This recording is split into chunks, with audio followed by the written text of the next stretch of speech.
hadir dalam kegiatan penyaluran perdana simpan pinjam kelompok usaha ekonomi produktif hari ini. Hadirin yang kami hormati, kegiatan usaha ekonomi produktif merupakan kegiatan pemberdayaan dengan memberikan bantuan penguatan modal usaha untuk kegiatan usaha ekonomi produktif masyarakat.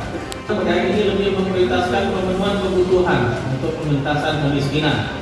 Kegiatan mendesak dan bermanfaat bagi sebanyak-banyaknya masyarakat dengan memberdayakan secara optimal berbagai sumber daya yang terbatas.